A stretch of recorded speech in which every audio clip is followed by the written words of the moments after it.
Hello and welcome back to my channel. This is Early Career Academic. On this channel, I explore setting personal and professional goals and strategies for achieving them. Typically, I'm doing Plan With Me's as a way to give myself some accountability and to share my planning process. But this month, the month of April 2022, I also want to do a couple of videos about academic writing, specifically turning the month of April into an academic writing month and how that looks, how I plan for it, how I motivate myself to achieve some of the goals that I set for that month and so on and so forth.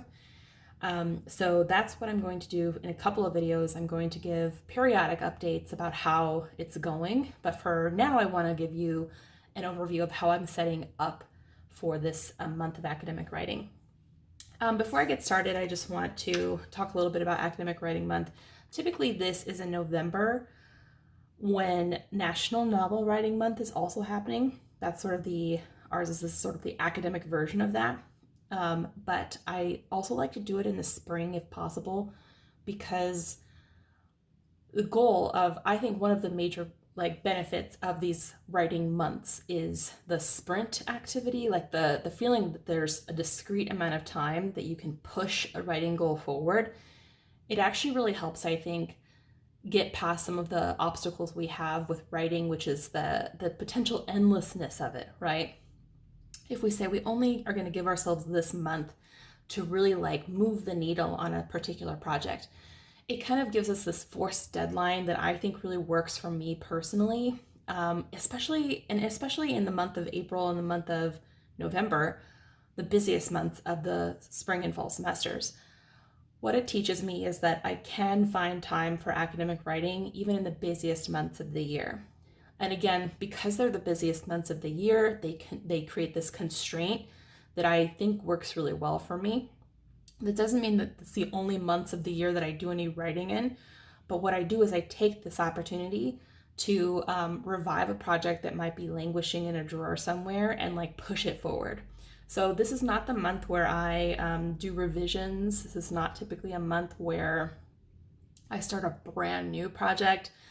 It's not a month that I use for research necessarily, although I do some research certainly, but not exclusive research. The goal is really to move the needle on a particular project, to get it to a place where either I can submit it for publication or at the very least make some substantial progress on it. And if you look at I'll link the video in the description of this video, but if you look at my November Academic Writing Month updates, you'll see that I set for myself a few different writing goals. So some were kind of tidy up goals and some were push goals, as people like to say. So in this case, I am going to do something similar. And that way, I can kind of give myself a little victory at the very beginning. It helps kind of motivate me to get through the rest. And as you'll see in those videos too, I didn't meet every single goal that I set for myself in that month, but I did make such substantial progress on a particular article that I was able to submit it for publication, and I am working on an R&R for it right now. So it really helped me, as I said, make progress on that paper that I have been kind of holding on to for a while. So actually what I'm going to do is, instead of in pen, I'm going to jot down my writing goals. And the major article that has literally been languishing in the digital drawer of my life forever, it seems like, is this article on a tweet sets activity I did with students back when I was still an adjunct and I was teaching in multiple places. And I have a lot of notes for this right now. However, I need to beef up the research related to this topic, and I need to actually draft a draft of the whole article. So my goals for this project.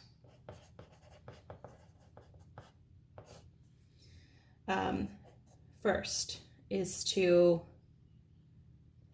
create an outline after I review the notes, gather some research,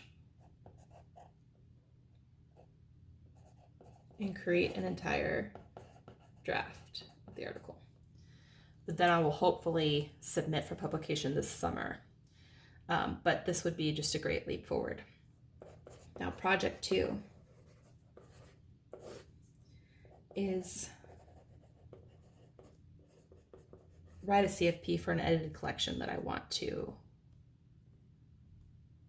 pursue. I do have one more project in the works right now, and that is that R&R that I mentioned. I need to at least generate a list of revisions. I need to do a little more research, incorporate a little more research, which is part of that. So these are the R&R, but I have until June to do this project, so this might not come into it at all, especially since I have so much work to do on this one. I might actually start with this one to kick off the academic writing month, because this is a lot easier and a discrete little thing that I have to do, whereas this is going to take most of the month. So then what I typically do is I estimate how much time it would take me to complete these writing activities. So I also might consider doing a different CFP. We'll see. Okay, but to write the CFP honestly would probably only really take me 1 to 2 hours at max. And then just getting it distributed through the publisher who's interested in this project, so I'm kind of giving myself a little leeway there. Similar here, 1 to 2 hours for that. Then to generate an outline, again, this is probably a 1 to 2 hour activity. To do the research will be the bulk of the hours, and then to draft, again, bulk. So I'm going to leave these blank just for now. This is a little harder to determine the amount of time it'll take because I haven't generated the list itself. To generate the list is no more than an hour. And then depending on what the list actually is, like all the recommendations that the reviewers have given me, I'm just not sure of the time sink there, but I could figure it out. In fact, that may be like the goal I put here, which is to figure out how much time it'll take and then where that's going to fit into my schedule. I'm going to leave these blank here because what I need to determine, which is why I put this on the back of a printed out calendar, is how much time I actually have in this month. Because I kind of want to align the amount of time I have with the amount of time I need to spend on this project to get it where I need to be. I think the more we do this, the more we realize like, okay, it takes me typically this long or that long to do something. And in fact, I think I have in here the calendar. Let's see if I kept the calendar. I might have gotten rid of the calendar that I used. Yeah, I guess I did to show you like what I did last time, but you can check out that video if you're interested. So I print out the calendar because I really need to get a sense of my month and like the time constraints that I will have in this month.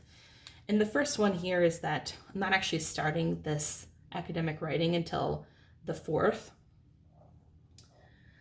because today is Friday the 1st. I don't think I'll have time to make any headway whatsoever on my writing projects today, but we'll see. And so as to be safe, I'm starting here on the 4th. And then I have to kind of like take a look at my digital calendar and just see like what are some of the obligations I know I have coming up. So for example, in these 2 weeks, I'm also assessing projects for a composition class that I'm teaching. And I just want to make myself aware of the fact that I will be busy grading these weeks. So I may have to kind of like, reduce the amount of potential writing hours that I have in that week. And then let me just take a look here. I'm also putting in a holiday because those tend to absorb some of my time too, depending on what holiday it is and whether I'm responsible for, cooking or what have you for that holiday. And then I know one of these weeks I have office hours.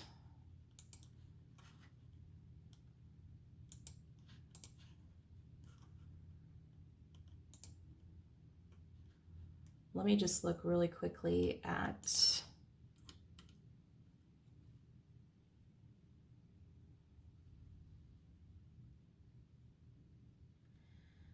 so this is office hours. Let me just see if my other class I have also optional office hours. I just can't remember because I do change my mind from semester to semester about how the schedule is going to work. Yes, so this is the week I have optional office hours for all my sections, for all my 100 plus students. They're optional office hours, so that doesn't mean I'm going to be meeting with 100 students, but it does mean that this week is probably going to be busier than normal because I will have students that want, help, guidance, feedback, etc. in that week. And then I think everything else is pretty normal. Oh, also I will have to prepare my portfolio. Although I think our criteria for this changed recently, so it won't be anywhere near as labor intensive as it typically has been for assessment. So thank God. That feels like just a huge boon to be like, okay. So then I have to look at day to day in the weekdays because I'm not going to do academic writing on the weekends. In fact, I'll go ahead and like shade out these. I don't work on weekends. That's just not my thing. And then I have to think day to day, kind of like where could I squeeze some writing time in a typical day, right? Thinking about it in a typical sense. And I know that, for example, I could potentially squeeze some writing time in on Mondays. I could do at least 2 hours. This might be like a good amount of time to potentially a lot. Tuesdays are teaching days, and what I will say is because teaching is a relatively heavy lift for me, and often I have prep before and prep after, and then my husband gets home from work, shortly after that. It's just not a good day for writing, so I know that about myself, so I'm just gonna, skip over Tuesdays. Wednesdays are a little more dynamic. I have, it varies from week to week. But what I will say is typically between the hours of noon and 3 p.m., I have time to potentially write. So I'm going to put 3 hours on Wednesdays. Thursdays are a day typically where I have almost nothing scheduled, and that's kind of nice. I think I offer students some optional office hours or some office hour, weekly office hours on those days. Rarely though do I get any students take me up on that. And so Thursday does sometimes become a day where, it's sort of like the fallback day for meetings and stuff. But again, I could probably carve out 3 hours, and they would probably change the time of day when these 3 hours occur, but at least I could get in 3 hours, which would be nice. Fridays are meeting days, typically. Often I'm busy from 9 a.m. to noon at least, maybe even beyond that, depends on the Friday. So it can be hard to schedule writing time. But our writing group does meet twice in this month, and it would be nice to use at least a half hour of our writing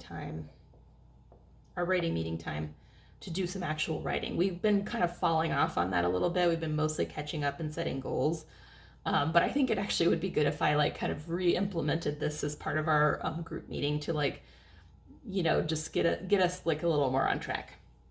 So at least 30 minutes on these 2 Fridays, which is when my writing group meets, I think would be good. And then, the other thing too is what I have to remember about myself is my motivation wanes as the week goes on. We get tired, right? The end of the week, we're not as energetic as the beginning of the week, which is why we need a weekend to recover. So, I have to be gentle with myself. I also create a lot of content on Fridays typically, which can be a heavy lift. So, I'm going to be flexible with myself. So then I go ahead and I add up the total amount of time that I have that I'm potentially offering myself here. So 2, 4, 6, 8, 24.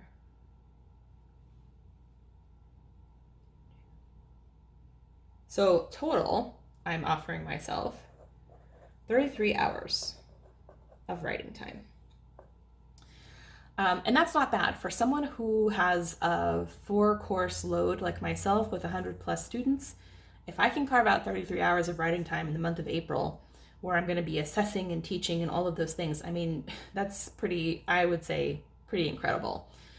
So then when I'm looking at my projects here, I have 33 hours to work with, and I'm budgeting some, let's say an hour to 2 hours for these projects, an hour to 2 hours for the outline of the article.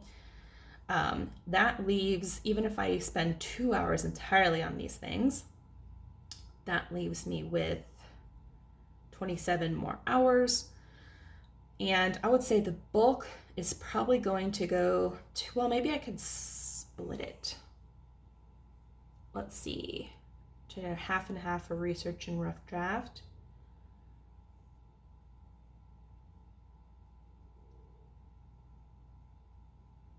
Let's do, I'd actually rather do 10 hours.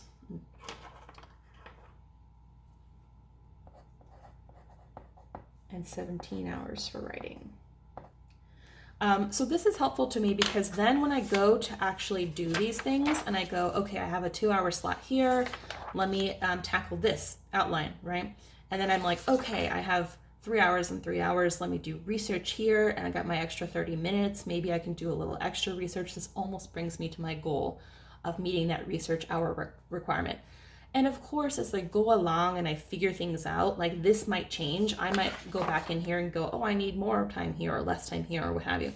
But it's just a nice little way for me to say, like, is what I want to accomplish doable? Do I have enough hours in the month to actually do these things and potentially make progress on these goals?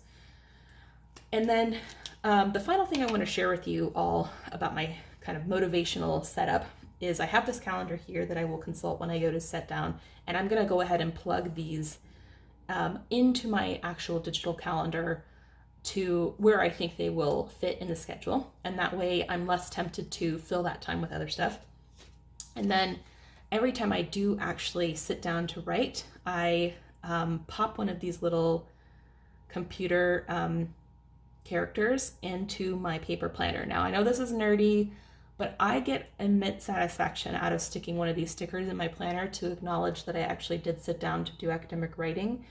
And I'm mentioning this to you guys because A, it's adorable and it kind of is on brand for this channel, but B, find something like that that motivates you, right? Like something that, you know, maybe a little reward for yourself or just some way you can like acknowledge your efforts, like whatever it takes, you know, to kind of like get your butt in the chair and getting those hours on the table. Just something like that, I think, would be useful if you find yourself resistant to the actual writing process. So thanks for watching this academic writing month setup. Please let me know in the comments if you do something similar in April. Maybe those of you who are creative writers do the boot camp, the AcWriMo boot camp in April, which is where I got some of the inspiration for this. Or maybe some of you are academics and you're interested in turning April into another AcWriMo as well. Let me know in the comments if that's the case. And then stay tuned. I'm hoping to do some periodic updates about how it's going. Maybe a kind of write with me video. We'll see how it all goes. So thank you very much for your attention. Please give this video a thumbs up, subscribe if you haven't already, and thanks again for watching.